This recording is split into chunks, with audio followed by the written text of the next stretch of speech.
Amado Deus, obrigado, Jesus, por nos dar a oportunidade de podermos mais uma vez apresentar um argumento, um subsídio a esses caríssimos irmãos que nos acompanham sempre nesta programação.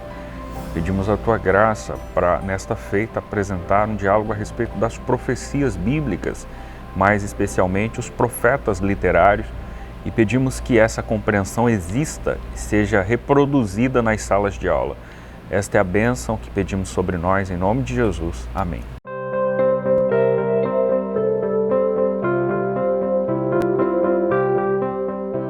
Olá, queridos pais do Senhor Jesus. Que bênção ter você aqui com a gente mais uma vez para juntos aprendermos a palavra de Deus a partir do viés da Escola Bíblica Dominical. Isso tem ocorrido há algum tempo e a nossa igreja, em nome do nosso presidente, pastor Samuel Padilha, se alegra em ter você aqui com a gente. Para você que está acompanhando esta programação pela primeira vez, eu quero lembrá-lo, ou por que não dizer apresentá-lo. Nós somos a Igreja Evangélica Assembleia de Deus, Ministério do Belém, em Presidente Prudente, igreja esta presidida pelo pastor que me referi. Olha só, hoje nós vamos estudar a lição de número 10. E a lição 10 da proposta da EBD de hoje fala sobre as profecias que despertam e trazem esperança. Nós temos alguns textos iniciais que são fundamentais para a nossa compreensão. A começar pelo texto áureo. Apocalipse, capítulo 1, verso 3, a Bíblia diz: Bem-aventurado aquele que lê e os que ouvem as palavras desta profecia e guardam as coisas que nela estão escritas, porque o tempo está próximo. A verdade prática, observe que ela afirma: as profecias são mensagens que expressam a soberana vontade do Senhor. Elas servem para alertar o povo de Deus, produzindo esperança e confiança nas promessas divinas.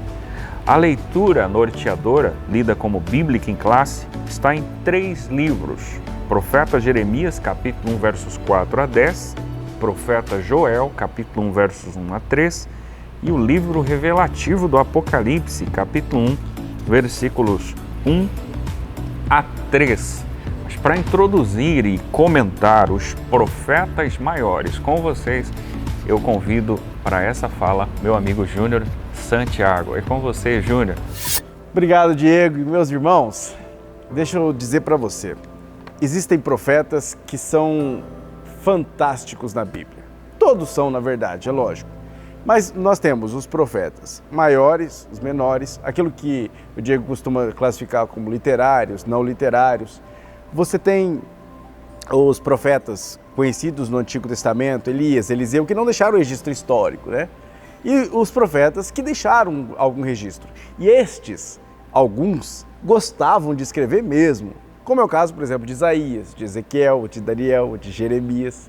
E vamos comentar acerca destes profetas maiores.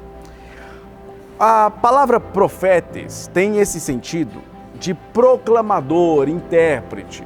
O profeta no Antigo Testamento, ele tinha até uma função um pouco mais profunda nesse sentido. Por quê? Porque o seu vocábulo hebraico, nabi, tem o sentido de falar no lugar de Deus, aquele que representava Deus exatamente. A boca do profeta falando era a boca de Deus falando. Por isso, se acreditava que quando o profeta falasse era a mesma coisa que uma sentença divina. E é por causa disso que eles tiveram tanta influência no Antigo Testamento. E essa influência foi positiva e também negativa. Negativa, no caso, para eles. Porque, por exemplo, Isaías foi cerrado ao meio por causa exatamente da sua função de profeta. Infelizmente, as pessoas não entendem muito bem os profetas. Não entendiam no Antigo Testamento e não entendem hoje também. Apesar de que a proclamação profética hoje é diferente da proclamação profética no Antigo Testamento. Nós falamos isso alguns trimestres atrás, em uma das lições que falavam sobre os profetas. Mas, na concepção de profetas maiores, nestes textos maiores, nós temos aí uma proclamação em tempos diferentes, para culturas diferentes, para povos, mas que nos alcança dentro daquilo que a Bíblia nos traz como ensino e sabedoria para a nossa prática de vida diária. A partir desses conceitos de profetes, que é profeta, proclamador, a ideia de Rabi, que é aquele que fala no lugar de Deus, e a ideia de profeteia, que é a ideia de profecia, ou seja, uma antecipação do que virá, ou a proclamação daquilo que Deus diz acerca do passado, do presente e do futuro. A partir destes conceitos, nós podemos chegar nesses grandes livros escritos por profetas e que chegaram até nós. Isaías, Jeremias, Lamentações, Ezequiel e Daniel. 5 grandes livros. Isaías é uma mini-bíblia, tem 66 livros. 39 falam sobre maldição, 27 falam sobre bênção. Por isso, nós costumamos dizer que ele é uma Bíblia em miniatura, né? Isaías, ele denunciou a rebeldia do povo, falando principalmente a Judá. Ele fala em Judá para Judá. E ele profetiza, ele é conhecido como profeta messiânico exatamente porque ele profetiza sobre Cristo. Ele antecipa. Isaías 53 é famoso, né? Porque fala exatamente do sofrimento do Messias. Isaías 7,14 fala do nascimento de uma criança a partir de uma moça. Lá, Mateus, lá na frente, vai traduzir este texto, esse vocábulo, alma, não como moça, mas como virgem. E vai mostrar que essa criança não é Ezequias, como Isaías estava demonstrando, mas que Isaías estava falando algo ainda mais profético, que era Cristo, nascido dessa virgem, Maria. Portanto, o Novo Testamento lê o Velho Testamento e o interpreta de modo ainda mais profundo e mostra o quanto esses profetas foram importantes. Isaías profetiza contra a rebeldia do povo. E ainda essa profecia contra a rebeldia reverbera no nosso ouvido, porque nós, por vezes, também somos rebeldes e precisamos da orientação de Deus, precisamos de um chacoalhão de vez em quando. Às vezes, eu costumo dizer que Deus precisa tacar um tijolo na gente, para a gente parar e olhar de onde veio o tijolo. Porque a gente começa a viver a vida tão no automático, que Deus precisa chamar a nossa atenção. E por vezes, para chamar a nossa atenção, é um tijolo que voa. A gente brinca, lembra aquela professora que tacava o giz quando você estava muito distraído? Hoje, se fizer isso, tem talvez vários conselhos tutelares na porta da escola, mas no passado, algumas vezes se tacava o giz, às vezes quando não era o apagador. Mas isso servia para chamar a atenção. Ei, olha para aquilo que é importante e para se distrair. E por vezes, o chacoalhão de Isaías, o chacoalhão de Jeremias, tinha muita relação com isso. Ei, acorda. Você precisa acordar porque você está disperso. Você abandonou Deus, você se rebelou, é preciso voltar para Deus. E Deus está esperando você voltar. É isso que Isaías diz nos seus capítulos finais. Jeremias, ele é o profeta chorão.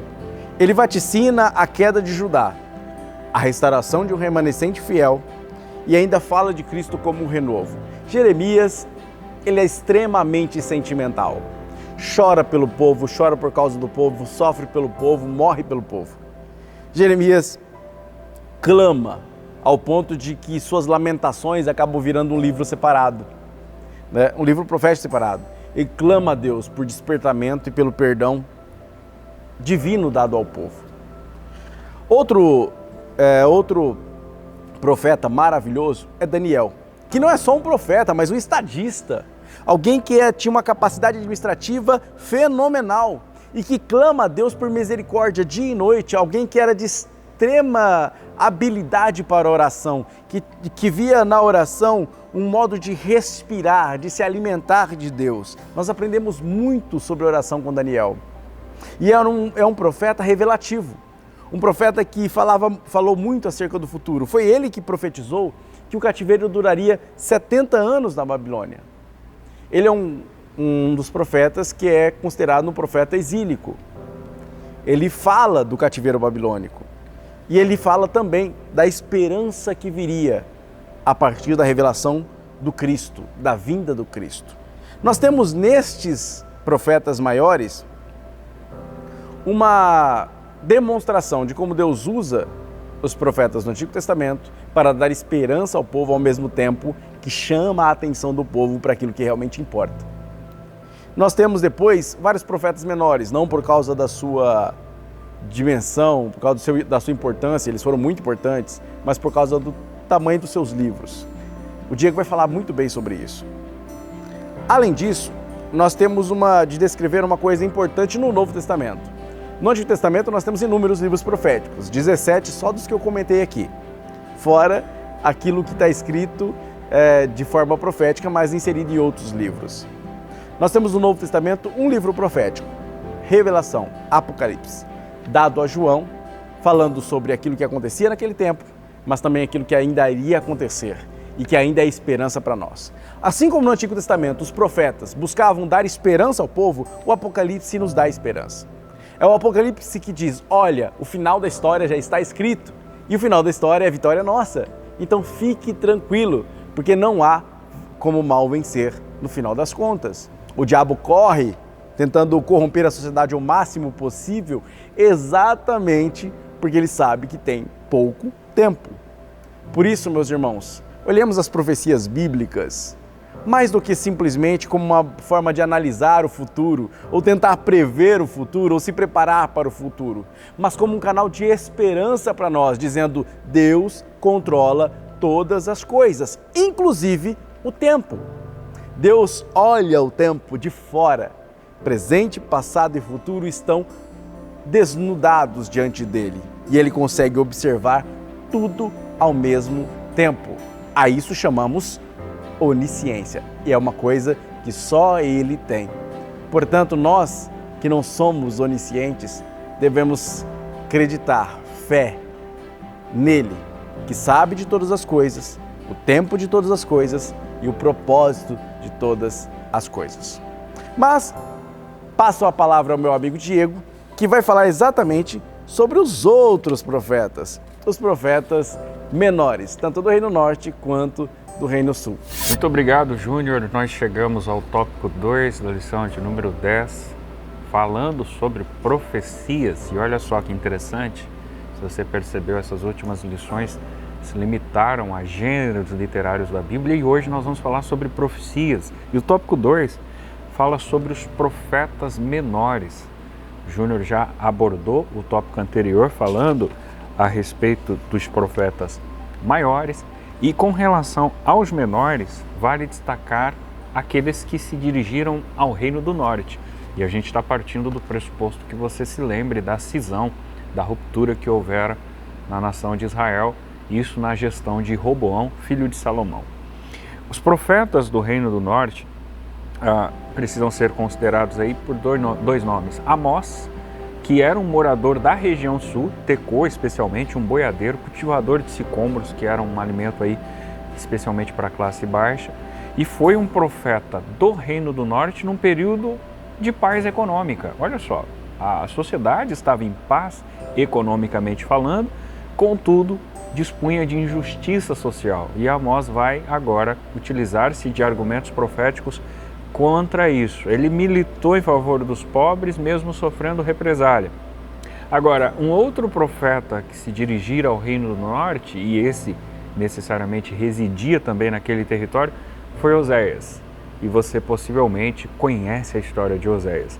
O profeta que ilustrou a infidelidade de Israel, especialmente utilizando-se do Egito e da Assíria, casando-se com uma meretriz e condenou outras práticas. A gente fala sobre isso porque o que Israel desenvolveu com essas nações a qual me referi foi ilustrado na vida de Oséias, que toma por mulher uma mulher de prostituições, a saber, Gomer, e os filhos dessa relação, Loami, Loruama, Jezreel, têm significados muito próprios relacionando todo o contexto da história de Israel de então. Oséias não é uma alegoria.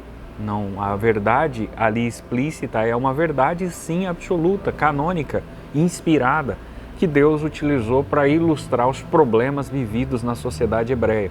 E se utilizou do profeta que precisou tomar essa senhora por mulher e amá-la, assim como Deus amava Israel, a ponto de perdoar os seus vacilos e pecados.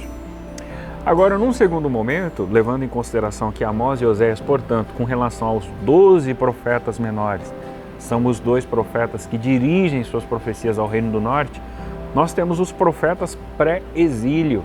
O que se refere a um profeta pré-exílio? Olha, é um profeta que profetizou antes do exílio babilônico, aquele que acontecera com início em 605, 586, com a destruição de Jerusalém.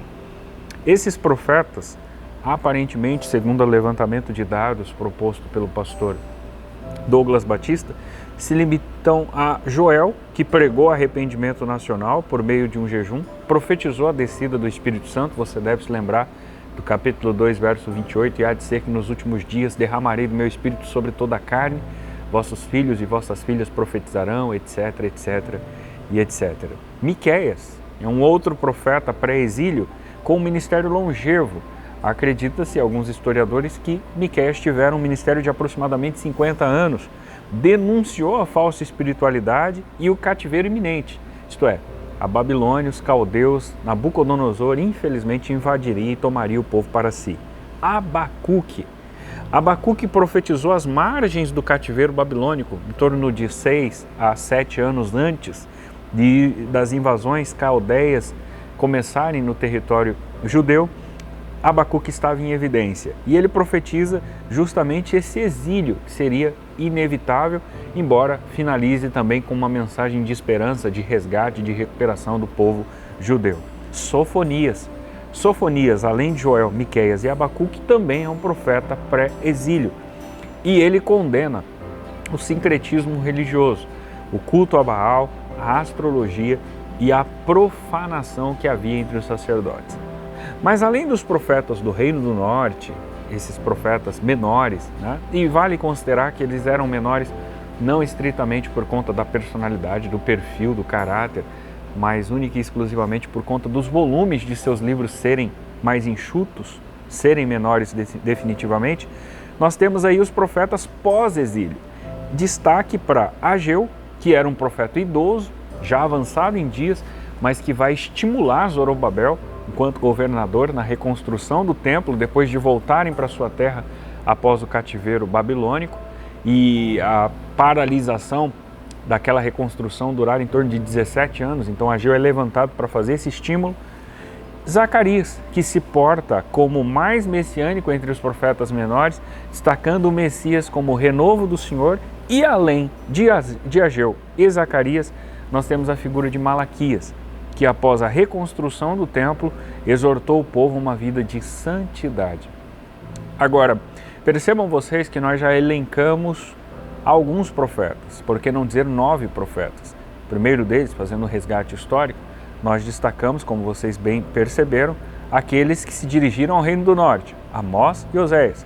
No segundo momento, os profetas pré-exílio, Joel, Miqueias, Abacuque e Sofonias. Num terceiro momento, os profetas pós-exílio, Ageu, Zacarias e Malaquias. E por fim, nós destacamos os demais profetas, que são aqueles que dirigiram suas profecias a territórios não hebreus, não judeus.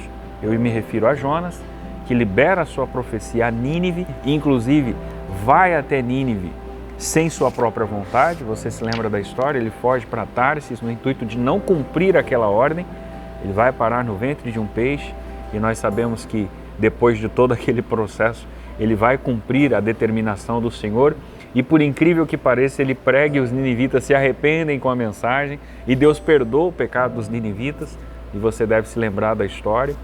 Ele fica chateado com aquilo porque ele sabia historicamente que os ninivitas acostumavam em fazer pirâmides de crânios humanos.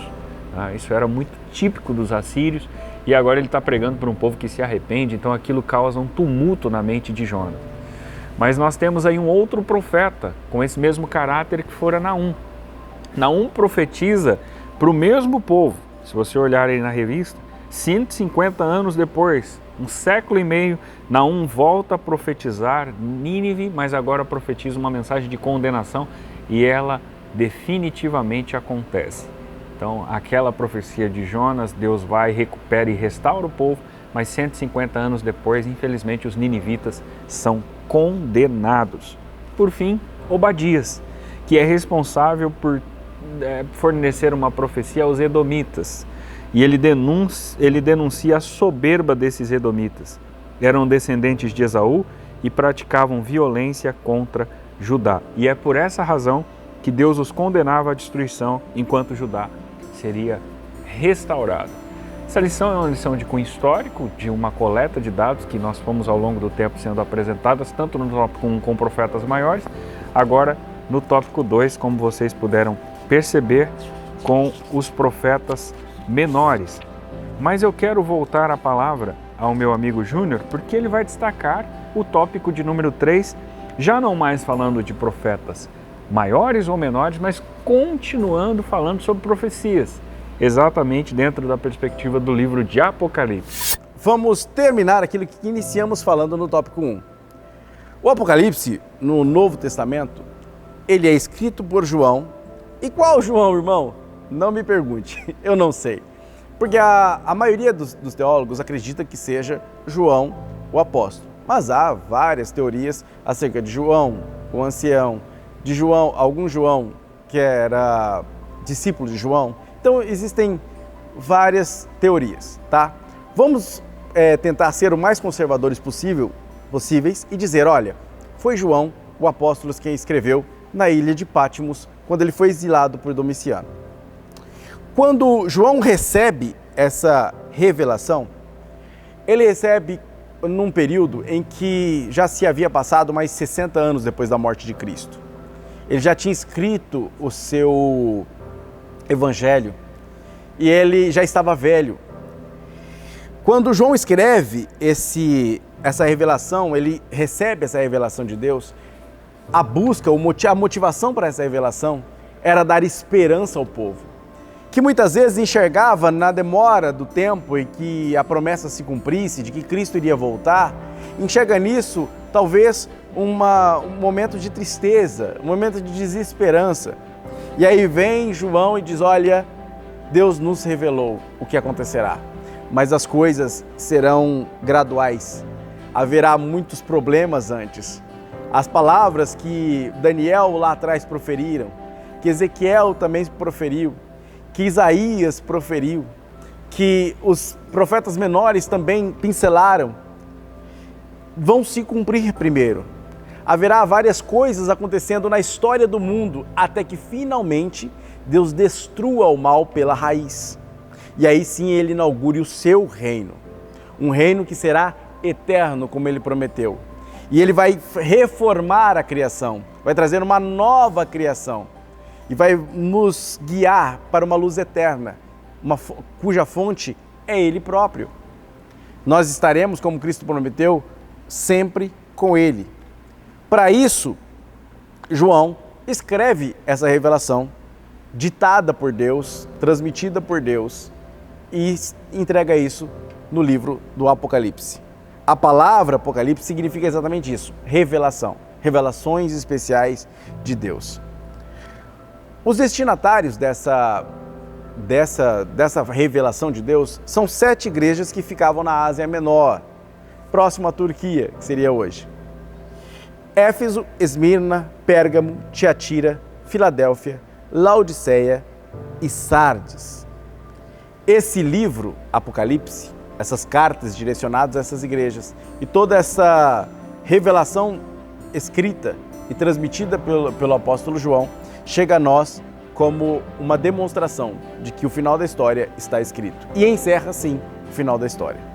Nós temos Gênesis 1, dizendo sobre a criação de Deus, e Apocalipse 21, finalizando com a nova criação de Deus.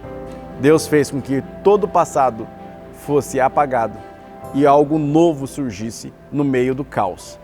Nós vemos no Apocalipse uma reprise do Gênesis, mas agora Deus transformando tudo isso para o bem e nos moldando de novo, corpo, alma e espírito, nos transformando em novas pessoas e de forma completa. É uma mensagem de esperança, meus irmãos, uma mensagem que fala do nosso futuro.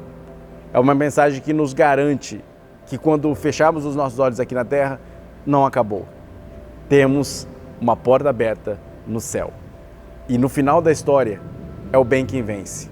No final da história, é Cristo que vem como cavaleiro do cavalo branco, vencendo.